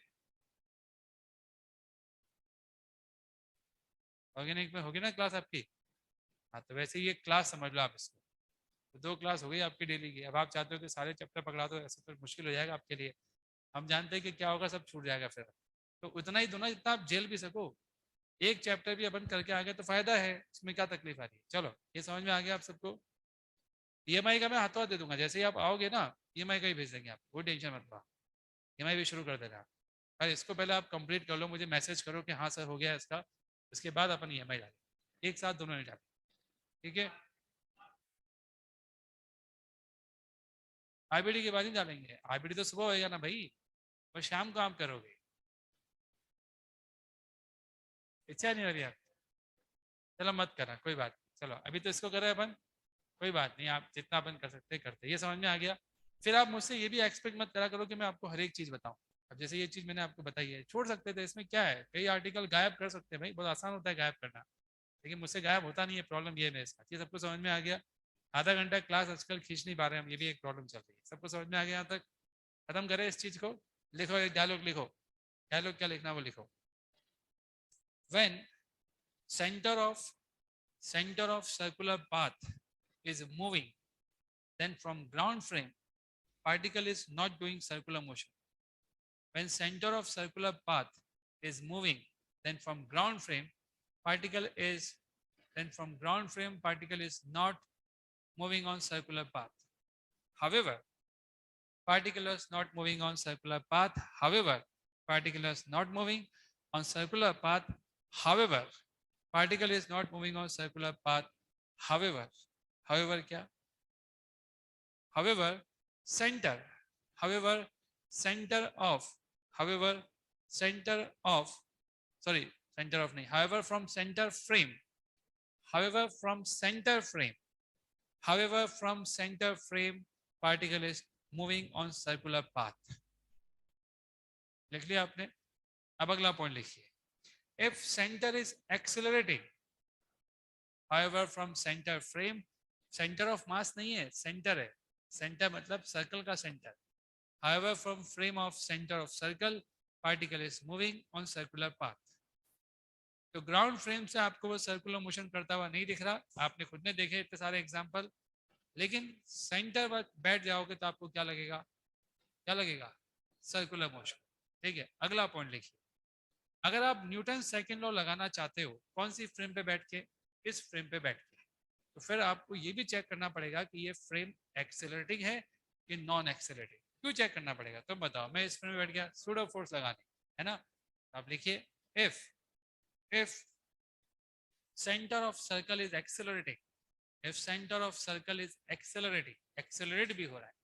If center of circle is accelerating, then if center of circle is accelerating, then we have to apply pseudo force also. Then we have to apply pseudo force also. We have to apply pseudo force also on the particle. तो आपको pseudo force भी लगाना पड़ेगा particle पर, अगर आपको ये मालूम पड़ जाए कि वो एक्सेलरेट हो रहा है तो. ठीक है, अब आ जाओ, मैं आपको यहाँ दिखाता हूँ केस. क्या आपको यहाँ लग रहा है कि सेंटर ऑफ सर्कल एक्सेलरेट हो रहा है? जब लिफ्ट ऊपर जा रही होगी तो ग्राउंड फ्रेम से देखना है कि सेंटर ऑफ सर्कल यहाँ तो नहीं पड़ा रहेगा ना, वो भी तो एक्सेलरेट होगा. तो आप जब इस सेंटर ऑफ सर्कल के ऊपर बैठेंगे, इसको हम फ्रेम बनाएंगे, तो हमें इस पार्टिकल पर एक सूडो फोर्स लगाना पड़ेगा, MA. एग्री? नीचे mg तो लग ही रहा है. एग्री? आपको पता है क्या लगने लग जाएगा, आपको लगेगा कि ये है तो कॉनिकल पेंडुलम, लेकिन नीचे की तरफ mg फोर्स की जगह कितना लग रहा है, mg प्लस a. जी इफेक्टिव जैसा फील आ रहा है. यहाँ पूरा पेंडुलम जब चलता रहेगा तो आपको ही लग रहा है कि बरसात हो जाएगी नीचे की तरफ. कितने की हो जाएगी बरसात? ठीक है, अब मैं आपसे कुछ छोटे मोटे सवाल पूछूंगा. जब ये ओमेगा से घूमता है, आपको टेंशन का फॉर्मूला याद है कि क्या होता है, m ओमेगा स्क्वायर l. तो इस पे तो कोई फर्क ही नहीं पड़ा, वो तो वही आ गया. पर मैंने आपको बताया था ओमेगा मिनिमम कुछ होता है, कॉपी खोलो देखो, मुझे भी याद नहीं कितना होता है. सर इस कॉनिकल पेंडुलम के लिए ओमेगा की वैल्यू कम से कम इससे बड़ी होनी चाहिए, ऐसा लिखाया था ना मैंने आपको, root G by L. G by L. हाँ, तो रूट जी बाई एल की जगह जी बाई एल नहीं लिखेंगे, अब क्या लिखेंगे बताओ? G plus A by L. G G effective. Plus A by L for conical pendulum. ये लिख लो आप. एक आइडिया तो ऐसे आ गया, ऐसे कई आइडिया आ सकते. एक आइडिया मैंने आपको डायरेक्ट दे दिया कि अगर आपके पास अलग से स्टार मार्क बना के लिख लो इस पूरी चीज को, अगर कॉनिकल पेंडुलम में ये ऐसे ऊपर की तरफ एक्सेलरेट हो रहा होता तो मैं ये करना पड़ता. अगर नीचे की तरफ एक्सेलरेट होता तो क्या होता, सूडो फोर्स ऊपर लगता है. समझ गया? सूडो फोर्स ऊपर भी लग सकता है, सूडो फोर्स नीचे भी लग सकता है.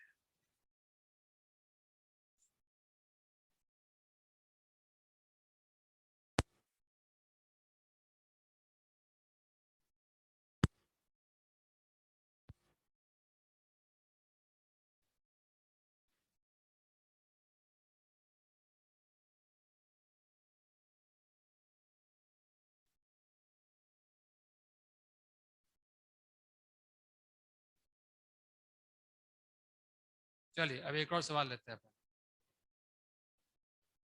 जी आपके पास एक वेज है, इसका रेडियस आपको दे रखा है r. एक ब्लॉक फिलहाल यहाँ रखा हुआ है, ये रहा एक ब्लॉक, और इस समय आपको ये पता है कि इसके पास भी कुछ वेलोसिटी है और ब्लॉक को भी हमने कुछ वेलोसिटी दे रखी है. इसके पास वेलोसिटी है इस समय 3v और ब्लॉक के पास वेलोसिटी है v. ये हमको इन्फॉर्मेशन है इस समय. ठीक है, क्वेश्चन क्या है, नीचे ग्रेविटी लगी रहा है और मास इसका m है. Determine the normal force exerted on the block. Determine the normal force exerted on the block. Determine the normal force exerted on the block. Determine the normal force exerted on the block. आपको मालूम करना है कि इस block पर normal force कितना लगेगा. Determine the normal force exerted on the block. अगर आपको नॉर्मल फोर्स निकालना है तो सबसे पहले आप बताओगे फ्री बॉडी डायग्राम बना दो. एक बात बताओ मुझे, अगर हम ग्राउंड फ्रेम से इस पे इक्वेशन लिखना चाहे तो क्या आपको ये पता है कि इस ब्लॉक का एक्सेलरेशन कितना है? ग्राउंड फ्रेम की बात कर रहा हूं। क्या ग्राउंड फ्रेम में आपको इस ब्लॉक का एक्सेलरेशन पता है क्या? आप बोलोगे सर अगर ये दोनों फोर्स पता होते तो पता भी होता है एक्सेलरेशन, पर अगर ये दोनों फोर्स नहीं पता है तो पता है क्या? नहीं पता। क्यों नहीं पता? पता है क्योंकि आपको ग्राउंड फ्रेम से ये भी नहीं पता कि ये कौन से रास्ते पे चल रहा है। आप बोलोगे सर सर्कल पे चल रहा है, अभी तो समझाया, सर्कल पे ग्राउंड फ्रेम से नहीं चल रहा, सर्कल पे तो तब चल रहा है जब आप यहाँ बैठोगे। अगर आप यहाँ बैठोगे ना तो यकीनन आपको ये सर्कल से करता हुआ दिखेगा। इवन यहाँ क्या, आप वेज के ऊपर बैठ जाओ, वेज रुक जाएगी, तब भी आपको कौन सा मोशन करता हुआ दिखेगा? Circular motion. क्या आप सबको ये बात समझ में आ रहा है? वेज फ्रेम में या वेज का जो सेंटर है उसके फ्रेम में एक ही बात है भाई। आप चाहे इस पे बैठो, चाहे लेफ्ट में बैठो, चाहे इस पे बैठो, एक ही तो बात है, सब एक ही वेलोसिटी चल रहा है। क्या आप सबको ये समझ में आ रहा है कि ये सर्कुलर मोशन आपको वेज फ्रेम से दिख सकता है, वेज के सेंटर वाली फ्रेम से दिख सकता है, लेकिन ग्राउंड फ्रेम से नहीं दिखेगा? क्यों ना हम वेज फ्रेम में चले जाए? क्यों भाई? अगर सर्कुलर मोशन दिख गया तब तो नॉर्मल निकाल सकते हो ना, तो चलो वेज फ्रेम में चलते या सर्कल के सेंटर वाले फ्रेम में चल जाते। जैसे ही सर्कल के सेंटर वाली फ्रेम में जाओगे इसकी वेलोसिटी कितनी आ जाएगी? इसके पास v है, उसके पास 3v है, 3 माइनस 3v से -2 भी आएगा क्या बोलो? यानी इस तरफ। एग्री? तो आप जैसे ही यहाँ बैठे, इस जगह पे बैठे आप, ये आपको इस तरफ जाता हुआ दिख रहा है, वेज आपकी रुक गई सर्कल रुक गया है, उस सर्कल पे ये वेज है, तो ये वेज तो रुक गया है, वेज पे एक ब्लॉक है जो इस तरफ जा रहा है। कौन सा मोशन कर रहा है अब ये? Circular motion. आप बताओ कि इस वेज का कोई एक्सेलरेशन आपको दे रखा है? नहीं दे रखा। कोई एक्सटर्नल फोर्स लगा रखा हो जिससे कि अब इसको पुल कर रहे? नहीं लगा। ये ब्लॉक इस पर नॉर्मल फोर्स लगा रहा होगा, लेकिन वो डाउनवर्ड डायरेक्शन में लगा रहा होगा, तो उसके कारण भी कोई एक्सेलरेशन आने का चांस नहीं है। इसका मतलब ये हुआ कि इस वेज के पास कोई एक्सेलरेशन नहीं है। अगर इस वेज के पास कोई एक्सेलरेशन नहीं है तो क्या करोगे आप? सूडो फोर्स आप नहीं लगाओ। अब जो फोर्स है वो लगाओ फटाफट। एक लग रहा है एन, एक लग रहा है एम जी। ये बताओ इस फ्रेम में आपको मालूम है ना ये कौन सा मोशन कर रहा है? सर्कुलर। तो फिर इस फ्रेम में आपको इसका एक्सेलरेशन भी पता है, कितना है? अरे फ्रेम पता है, रेडियस पता है, सर्कुलर पाथ है, तो ये जो एक्सेलरेशन आप लिख रहे हो ये आ जाएगा 4v²/r। याद रखना ये जो एक्सेलरेशन आपने लिखा है ये ग्राउंड फ्रेम में नहीं है। कौन सी फ्रेम में है? सर्कुलर में। पहले तो आप बोल भी नहीं पा रहे थे इसका ए कितना है, क्या बोल पाए आप? पहले जब मैं आपसे पूछा था इसका ए पता है क्या, आप तब क्या बोल पाए इतना हो? ये ए कौन सी फ्रेम में है? वेज की फ्रेम में है। सबको समझ में आ रहा है क्या बात? सर्कुलर मोशन मानते हुए आपने फ्रेम लिखा है। अब बताओ क्या करें अपन? इक्वेशन लगा दें, N minus M J is equals to M 4v²/r। N कितना आ गया? M G plus M 4v²/r। आया सबको समझ में? कोई डाउट किसी को इसमें? वेलोसिटी की वैल्यू ले लेते हैं एक बढ़िया सी, तो क्वेश्चन बढ़िया हो जाएगा। v is √gr/2। ये रहा क्वेश्चन में दे रखा है v का वैल्यू, रख दो, आंसर आ जाएगा बढ़िया सा।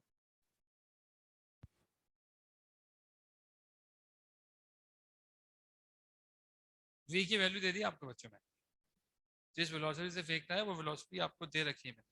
अब करो सवाल।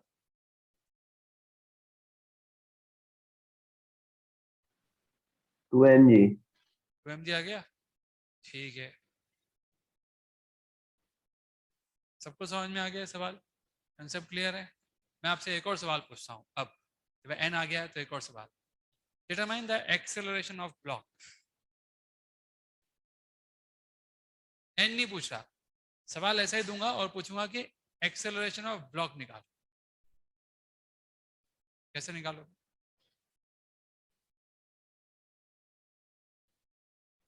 वैसे तो an ही आपका आंसर हो सकता है, नहीं समझे आप? an क्यों हो सकता है आंसर? आपको समझ में आ रहा है? कारण ये है कि इसका एक्सेलरेशन कितना है? 0। तो इसकी फ्रेम में जो आपने एक्सेलरेशन निकाला वही तो एक्सेलरेशन है आपका। नहीं समझे क्या? किसी, अगर मान लीजिए मैं आपसे बोलूं कि इसका मेरे रिलेटिव एक्सेलरेशन इतना है और मेरा 0 है, तो जो मेरे रिलेटिव वही ग्राउंड फ्रेम के रेस्पेक्ट पे होगा। तो आप डायरेक्ट बोल सकते हो कि इसका आंसर कितना आएगा। अगर समझ में ए नहीं आ जाएगा, मान लो किसी बच्चे को नहीं समझ में आ रहा, ये नहीं समझ में आया, तो ऐसे कर लो, इस पर नेट फोर्स कितना लग रहा है, एन माइनस एम जी, वही लिखा हुआ ऊपर देखो, एन माइनस एम जी है। ग्राउंड फ्रेम में जाओगे तो नेट फोर्स कितना लग रहा है, एन माइनस एम जी।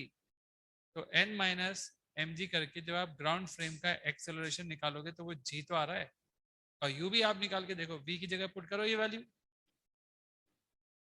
पुट तो कर लो यार, एक बार पुट करके देखो जी आ रहा है कि नहीं आ रहा है ना। इसका मतलब क्या समझे आप, कि इस केस में तो सर्कुलर सेंटर वाली फ्रेम में जाओ या ग्राउंड फ्रेम में जाओ, एक्सेलरेशन सेम क्यों आ रहा है बताओ मुझे।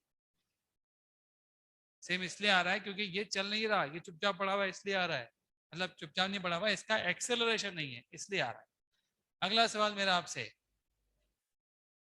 Determine radius of curvature of path of block.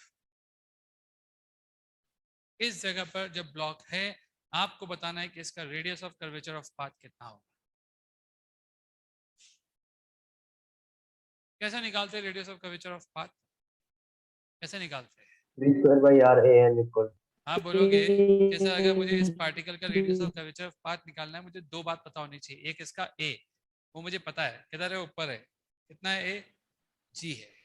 और दूसरा मुझे इस पार्टिकल का स्पीड पता होना चाहिए, कितना स्पीड है इस पार्टिकल का, 2v नहीं है, v है, v। आप भूल गए। V है अब V. आप जब radius of curvature of block निकाल रहे हो तो अब आप ग्राउंड फ्रेम में आके बात करोगे ना, ग्राउंड फ्रेम में इसका एक्सेलरेशन कितना है, जी, और ग्राउंड फ्रेम में इसका वेलोसिटी कितना है, v। क्या ये एक्सेलरेशन वेलोसिटी के परपेंडिकुलर है, कौन सा एक्सेलरेशन होता है, नॉर्मल। अब याद करो कोई भी एक्सेलरेशन का कंपोनेंट अगर वेलोसिटी के परपेंडिकुलर हो तो वो कौन सा होता है, नॉर्मल होता है कि नहीं होता। तो आप अगर ये नॉर्मल एक्सेलरेशन है तो क्या आप ऐसा डायलॉग बोल सकते हो, V square by R C is nothing but A N. V की जगह आप वहां से उठा के पुट करोगे कितना आ जाएगा, जी आर बाई 4, यहाँ आ जाएगा ए एन की जगह जी, तो आर आ जाएगा, आर सी का गया, हाँ यहाँ पे आर सी भी आ जाएगा, तो आर सी आ जाएगा आर बाई 4। आपको लग रहा होगा सर आर सी तो आर आना चाहिए था, नहीं, सर्कुलर मोशन करता हुआ आपको केवल कहाँ से दिख रहा है, वेज फ्रेम से, ग्राउंड फ्रेम से सर्कुलर मोशन नहीं कर रहा, ये अलग ही मोशन कर रहा है। और ये जो भी मोशन कर रहा है उस मोशन का इस समय इस पॉइंट पर radius of curvature of path कितना आ रहा है, आर बाई 4। क्या आप सबको ये बात समझ में आ रही है, क्लियर है बात। तो आपको सर्कुलर मोशन करता हुआ जरूर दिखा होगा, लेकिन इसका रेडियस ऑफ कर्वेचर आपको निकालना है तो कुछ ऐसे ही निकलेगा। पहले आप इसका एक्सेलरेशन निकालो, और अभी एक और क्वेश्चन देते हैं आपको जहाँ समझ में आएगा। ये लो एक और सवाल, जब तक आप 2-3 सवाल नहीं करोगे ना तब कुछ समझ में नहीं आने वाला। ये वी है और ये ब्लॉक वी इस तरफ जा रहा है, देखो आप इस समय टॉप पर है बिल्कुल। मेरा पहला question, determine normal on the block, determine the normal on the block. V आपको दे देते root G R by 2, determine the normal on the block. निकालो एक बार, आप खुद भी निकालो, खुद भी तो करो, कुछ कैलकुलेशन दिखना चाहिए ना आपको, कैलकुलेशन करो। नॉर्मल निकाल दिया आपने, कितना आया, एक आंसर एम जी आ रहा है, M G. एम जी आ रहा है सबका, mg ठीक है। MG. जिन जिन का नॉर्मल आ चुका है वो radius of curvature of path बताओ। जो जो नॉर्मल निकाल चुके हैं वो अब अगले स्टेप में मुझे बताएंगे radius of curvature of path कितना आएगा इस ब्लॉक का। आपको ब्लॉक की स्पीड पता है, बस आपको ब्लॉक का एक्सेलरेशन निकालना है। उसके दो तरीके, एक तो ए एन ही अपना आंसर हो जाएगा, क्योंकि जिस फ्रेम के रेस्पेक्ट में आपने ए लिखा है वो फ्रेम का तो कोई एक्सेलरेशन है ही नहीं।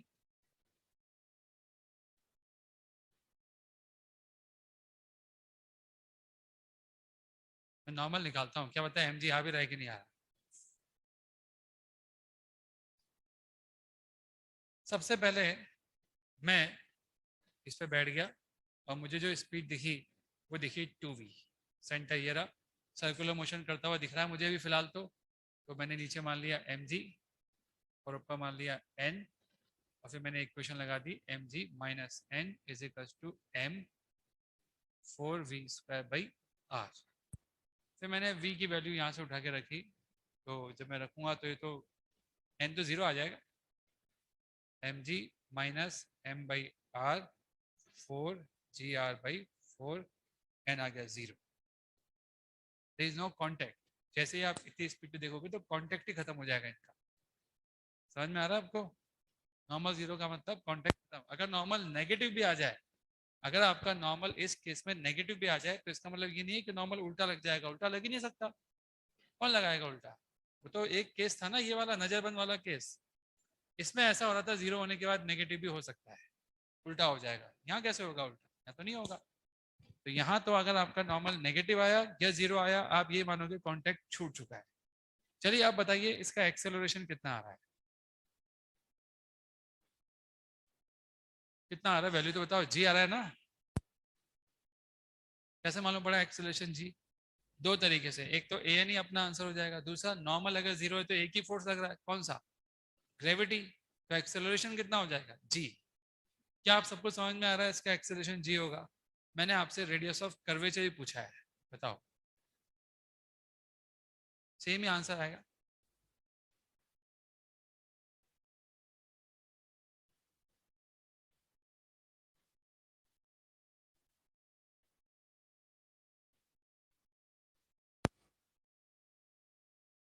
R/4 आ गया?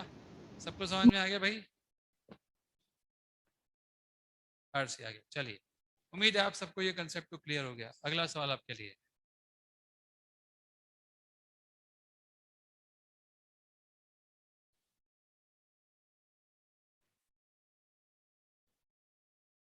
ये दो मास आपको दे रखे, 2m m, लेंथ l है, और दोनों के दोनों हॉरिजॉन्टल सरफेस पे रखे हुए। ये रही हॉरिजॉन्टल सरफेस जिस पे आपने इनको रखा हुआ है। फ्रिक्शन विक्शन कुछ नहीं, जब तक ना बोलूँ आप फ्रिक्शन को याद करना छोड़ दो। फ्रिक्शन हमारे पास नहीं है।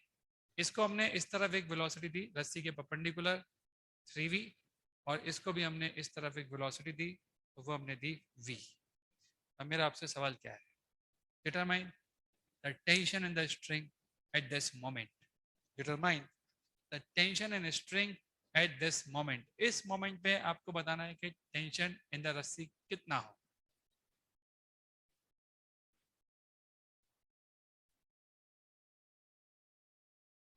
आपको एक इंपॉर्टेंट बात बता दी जाए, जब भी आप रस्सी के एक पॉइंट पर बैठ करके रस्सी के दूसरे पॉइंट को देखोगे, फॉर रॉड आल्सो, तो या तो वो आपको चलता हुआ नहीं दिखेगा, या तो वो आपको चलता हुआ दिखेगा ही नहीं, ठीक है, या फिर वो आपको सर्कुलर मोशन करता हुआ दिखेगा। मैंने ऐसा क्यों बोला?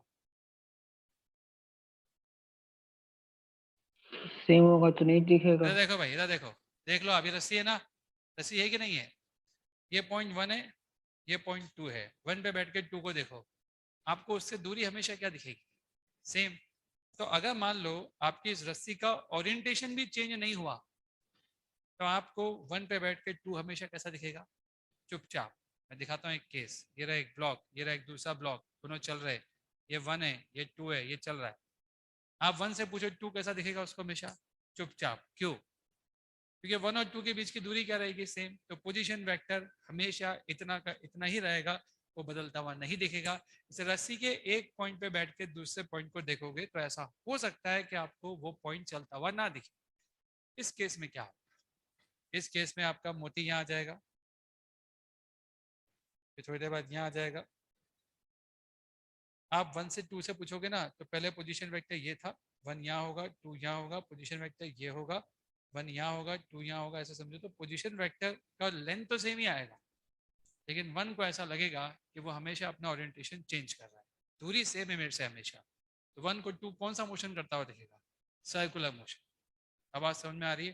तो ये कंसेप्ट आपको हमेशा याद रखना है कि अगर मैं इस पॉइंट पे बैठ करके इसको देखूंगा, या इस ब्लॉक पे बैठ के दूसरे ब्लॉक को देखूंगा, एक ही बात है, तो मुझे एक ब्लॉक पे बैठ के दूसरा ब्लॉक कौन सा मोशन करता हुआ दिखेगा? सर्कुलर। अगर मैं यहाँ बैठ के भी इस ब्लॉक को देखूंगा तो कौन सा मोशन करता हुआ दिखेगा? सर्कुलर। अगर मैं यहाँ बैठ के भी इस ब्लॉक को देखूंगा तो कौन सा मोशन करता हुआ दिखेगा? सर्कुलर। ये कब होता है? जब रस्सी का ओरिएंटेशन क्या होने वाला है? चेंज। इस केस में रस्सी का ओरिएंटेशन क्या हो रहा है? चेंज हो रहा है। यहाँ भी होगा, ये धीमा चलेगा, वो तेज चलेगा। आपको ये लगता है कि अगली पली रस्सी टेढ़ी हो जाएगी? इसका मतलब यहाँ भी रस्सी का ओरिएंटेशन क्या होने वाला है? चेंज। तो जब जब रस्सी का ओरिएंटेशन चेंज होगा, तब तब अगर आप एक पॉइंट पे बैठे हो तो दूसरा पॉइंट रस्सी का आपको कौन सा मोशन करता हुआ दिखेगा? Circular motion. क्या आप सबको ये क्लियर है? आप बताओ आपको किस पे बैठना है? इस पे या इस ब्लॉक पे, हम इस पे ही बैठ सकते हैं। लेकिन एक समस्या है, इस पॉइंट का कुछ एक्सेलरेशन होगा जो हमको नहीं पता। आप बोलोगे सर इस पॉइंट का एक्सेलरेशन क्यों होगा? अगले ही पल ये पूरी रस्सी तिरछी होने वाली है, तो ये पॉइंट भी कुछ तो इधर घुमा ही होगा, इधर उधर। तो कुछ अगर पॉइंट इधर उधर घुमा होगा तो इसका कुछ एक्सेलरेशन भी रहा होगा जो हमको नहीं पता। समझ में आ रहा है? और ना ही हमें इस पॉइंट का एक्सेलरेशन पता है। आगे चल के जब आप सेंटर ऑफ मास पढ़ लोगे तो आपको सेंटर ऑफ मास का एक्सेलरेशन पता होगा, जो अभी आपने नहीं पढ़ा। तो अपन उस पॉइंट पे नहीं बैठेंगे, हम उस पे बैठ सकते हैं जिसका एक्सेलरेशन हमको पता है, वो है ये। हम इससे बैठेंगे। आप बोलोगे सर इसका एक्सेलरेशन क्या पता? यहाँ टी लग रहा है, यहाँ भी टी लग रहा है, ये टी निकालना है। आप बताओ इसका एक्सेलरेशन कितना होगा?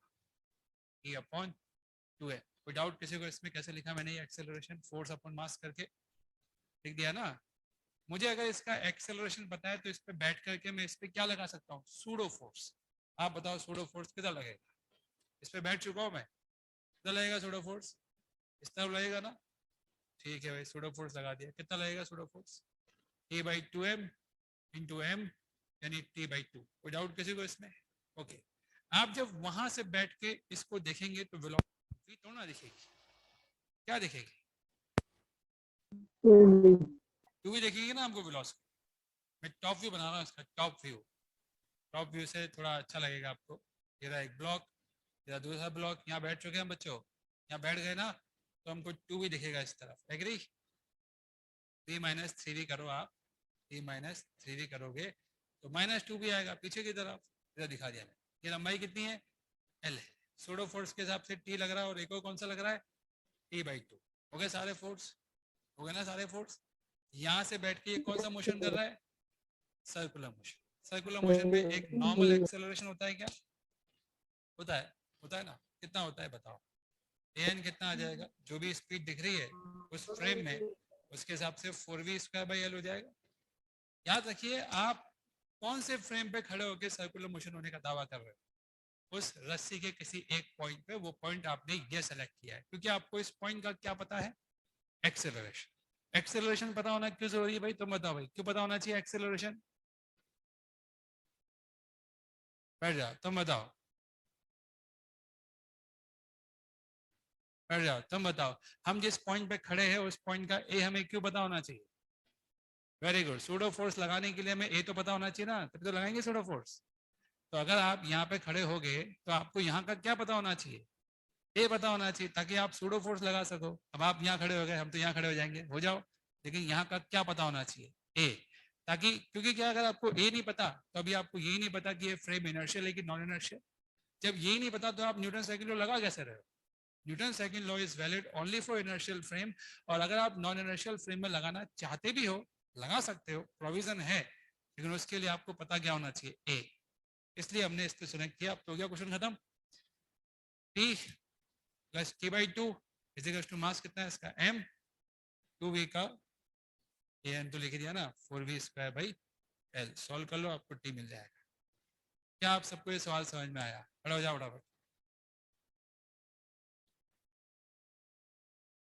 वो तो रेस्ट पे हो गया ना बेटा।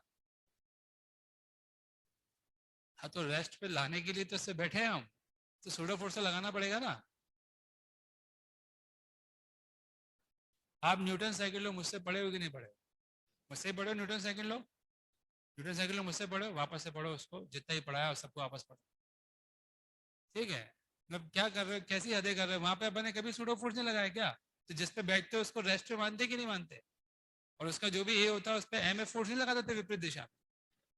तो कहीं से काम चलेगा भाई? ऐसे तो मत करो यार। इतने क्वेश्चन आपको एनएलएम के अंदर भी करवाए, इतने क्वेश्चन आपको फ्रिक्शन के अंदर कराए। ऐसा कोई चैप्टर नहीं जो उड़ाया हो, हर एक में इतने क्वेश्चन करवाए आपको कि उसको देख लो तो आपका मन भर जाएगा फिजिक्स से कि क्या यार ये इतने कितने क्वेश्चन करा दिए। तो मैं आपको बताऊं, अगर आपने केवल उन नोट्स को भी एक बार ढंग से देख लिया तो जेईई मेन में तो आप 99% लेके आ ही जाओगे। फिजिक्स के लिहाज से बता रहा हूँ, बाकी सब्जेक्ट का मुझे नहीं पता आप क्या करते हो, लेकिन फिजिक्स में अगर आप केवल नोट्स भी पढ़ के चल जाओ ढंग से, आपको सब कुछ पता हो कि इस चैप्टर में कैसे कैसे क्वेश्चन आते हैं। मैं मेंस की बात कर सकता हूँ, एडवांस के लिए क्या होता है, क्वेश्चन आपको भी खूब करने पड़ेंगे, बहुत ज्यादा करने पड़ेंगे। और मेंस में अगर आप थोड़े कम भी कर लो, मान लो आप घर पे जाके केवल प्रीवियस ईयर के ऑनलाइन क्वेश्चन भी कर लो, 70-80 क्वेश्चन होंगे हर एक चैप्टर में। अगर वो भी आप ढंग से कर लोगे ना, स्पीड से, फास्ट स्पीड से, तो जेई मेन में 99 परसेंटाइल तो आराम से बनी जाए, क्योंकि आपको सब कवर कर दिया हमने टॉपिक्स में, कुछ छोड़ा ही नहीं है कि आपको ये छोड़ दिया। ये ऐसे क्वेश्चन तो अगर मेंस में नहीं आते, ये सारे क्वेश्चन किस प्रोफाइल के, एडवांस लेवल, लेकिन ये आना चाहिए। सबको समझ में आ गया बात? बोलिए, क्लियर है कि नहीं? Yes sir. ओके, तो circular motion with moving centre आपको समझ में आ गया। इसकी और भी एप्लीकेशन आएगी जब हम सेंटर ऑफ मास पढ़ेंगे। सेंटर ऑफ मास में हम बार बार इस टॉपिक को छेड़ देंगे, अचानक से आपके सामने आ जाएगा, तो घबराना मत उस समय जब आएगा अचानक से, ठीक है? आएगा और सही लेके, यहाँ भी आ सकता है, आप घर पे करना आपकी इच्छा हो तो, और टफ हो जाएगा आपके लिए, लेकिन ये एक रॉड है और ये एक मोती है, ये एक पार्टिकल है। हम फ्रॉम द रेस्ट इसको रिलीज कर रहे हैं, छोड़ दिया।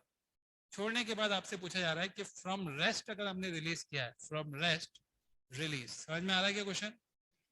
डिटरमाइन, क्या पूछ रहा हूं आपसे, ये फिक्स है, ये भी फिक्स है, determine tension in the string. अब देखो इस क्वेश्चन में प्रॉब्लम क्या है। अब आपने इसको रिलीज फ्रॉम रेस्ट किया है, उसको भी और इसको भी, दोनों पे क्या लग रहा होगा? ये लग रहा होगा ना। किस पे बैठ के कौन सा आपको सर्कुलर मोशन करता हुआ दिखेगा? आपको इस पे बैठोगे तो वो दिखेगा सर्कुलर मोशन करता हुआ, उस पे बैठोगे तो वो भी दिखेगा। किस पे बैठना चाहिए आपके हिसाब से? ऊपर वाले पे। आप जानते हो ऊपर वाले पे बैठने की बात हम क्यों कर रहे हैं? क्योंकि हमको ये पता है कि ऊपर वाला ग्राउंड फ्रेम में किधर चल रहा है, हमको पता है। हमको ये तक पता है कि उसका एक्सेलरेशन किधर आएगा। बताओ किधर चलेगा? वो इसी के अलोंग चलेगा। तो इसलिए हम उस पर बैठेंगे और इसको देखेंगे, उसकी वेलोसिटी जीरो, इसकी भी जीरो, तो भले ही ये वहां पे बैठ के सर्कुलर मोशन करता हुआ दिखे, लेकिन वेलोसिटी कितनी है? तो an कितना होगा? जीरो हो जाएगा। अब आपके पास इक्वेशन, सारे फोर्स तो पता ही है, आप कर लोगे क्या खुद ही? थोड़ा सा आइडिया दो, इसका एक्सेलरेशन इस तरफ होगा। मैं चाह रहा था कि आप खुद ही करते इसको तो आपको अच्छा लगता। एक्सेलरेशन निकालना आप, T sine theta is equal to M A. ये कैसे लिखा मैंने? जिस डायरेक्शन में ए होना है, मैंने उस डायरेक्शन में टेंशन का कंपोनेंट निकाल दिया, तो कहानी खत्म। सबको समझ में आ गया? अब आप वहां पे सूडो फोर्स लगाओगे, यहाँ पे लगा लोगे कुछ कुछ, और इस डायरेक्शन में रिजॉल्व कर देना सारे फोर्स को, इस डायरेक्शन। और इस डायरेक्शन में एक्सेलरेशन पता ही है आपको, इक्वेशन लिख देना, टी मिल जाएगा। ये आपका असाइनमेंट है, तो आप घर पे करोगे। बच्चों अब एक चीज होती है, tension in the rotating ring and rotating रस्सी। इस आर्टिकल को मैं यूजुअली सेंटर ऑफ मास में करवाता हूँ। आपको शीट में 2 क्वेश्चन मिलेंगे ऐसे, और ये सेंटर ऑफ मास में करवाने में ज्यादा मजा आता है। मैं आपको दोनों मेथड से बताता हूँ। मान लीजिए ओमेगा से घूम रहा है और ये एक रस्सी है, मास आपको इसका m दे रखा है और टोटल l दे रखी है, और मैं आपसे ये पूछ रहा हूँ कि आपको बताना है कि इस जगह पे जो कि x दूरी है, या आप कह सकते हो कि l दूरी है, टोटल लंबाई कैपिटल L, आपको ये मालूम करना है कि इस l दूरी पर टेंशन कितना है। रस्सी का टोटल मास आपको मालूम है, रस्सी किस ओमेगा से घूम रही है वो आपको बता रखा है। ये क्वेश्चन हम 2 तरीके से करेंगे, एक सेंटर ऑफ मास से और एक बिना सेंटर ऑफ मास। अभी बिना सेंटर ऑफ मास से देख लेते हैं। मुझे इस पॉइंट पे क्या निकालना है? टेंशन। क्या आप ऐसा समझ सकते हो कि रस्सी असल में बहुत सारे टुकड़े हैं?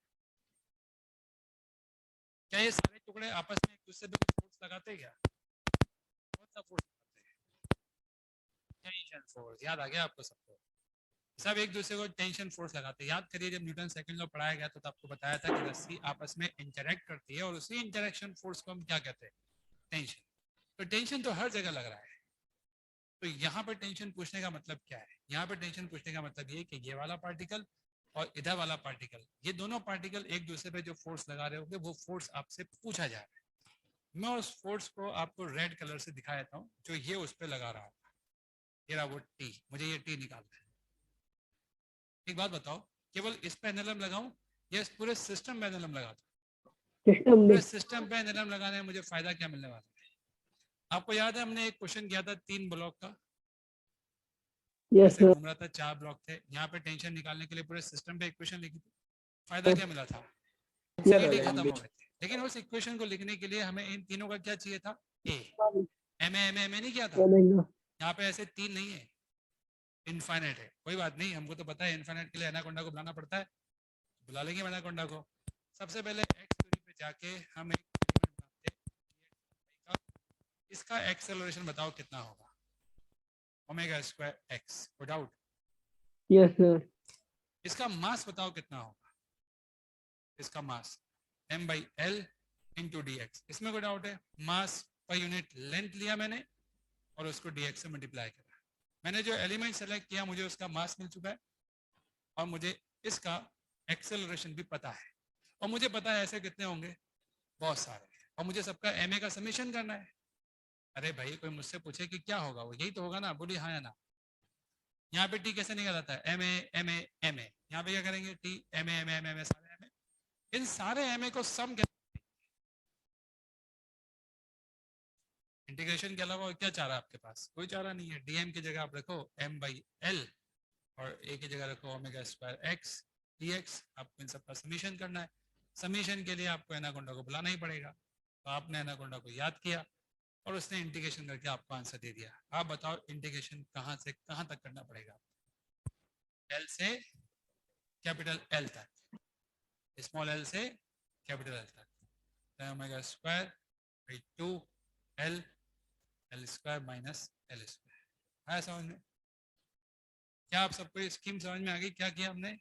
Yes sir. अब किसी भी जगह पे टेंशन निकालना है तो हमने वहां पे टेंशन निकालने के लिए पीछे बहुत सारी रस्सी पड़ी हुई थी, तो सबको एक सिस्टम मान लिया और सबका एम ए लिख दिया, जो हमने उस दिन किया था 3 ब्लॉक के साथ। आज कितने ब्लॉक है ऐसे? इनफाइनाइट। यही तरीका होता है ऐसे क्वेश्चनों करने का। अब एक क्वेश्चन और बाकी है रिंग को घुमाने वाला। अगर आपके सामने एक रिंग दी जाए और आपको बोला जाए कि ये रिंग ओमेगा से घूम रही है और आपसे पूछा जाए कि बताओ इस रिंग में टेंशन क्या होगा, तो सेंटर ऑफ मास से जब इसको करते हैं ना तो ज़्यादा बढ़िया होता है। अभी तो क्या एक छोटा सा एलिमेंट लूंगा, जब मैं आपको सेंटर ऑफ मास पढ़ाऊंगा तो बड़ा एलिमेंट लेके मैं आपको दिखाऊंगा, तो बेटर है कि हम इसको कब करेंगे, सेंटर ऑफ मास। एक क्वेश्चन आपके शीट में है उसको आप छोड़ देना, वो आप किससे करेंगे, सेंटर ऑफ मास, क्लास में हो जाएगा वो। सेंटर ऑफ मास से एक बड़ा एलिमेंट लेके दिखाऊंगा। अभी क्या आपको डाउट होएगा सर छोटा एलिमेंट क्यों डर है, बड़ा लो ना, मैं बड़ा ही लूंगा आपके साथ, थोड़ा वेट कराओ उसको। ठीक है बच्चों, तो 2 वीडियो देख लेना। अच्छा अगर आप कल भी आएंगे तो मैं करा ही दूंगा। कल वैसे क्या प्लान है आप लोगों का, नहीं है? ठीक है चलिए, ठीक है ठीक है, अगर नहीं है तो बढ़िया है। तो हमने इसलिए आज सर्कुलर मोशन खत्म कर दिया, कल आया कोई बच्चा आ भी गया भूल से तो वो सिर्फ डाउट पूछ के चल जाएगा। ठीक है ना, ये करेंगे अपन, कल कोई थ्योरी नहीं पढ़ाएंगे अपन, कल अपन केवल डाउट जिसको पूछना हो वो आ जाना, उसको बता देंगे, वरना कल कोई थ्योरी नहीं होगी। सर्कुलर मोशन खत्म हो चुका है। अब आप जब दिवाली के बाद आएंगे तब सेंटर ऑफ मास चालू होगा। ठीक है ना? Thank you sir.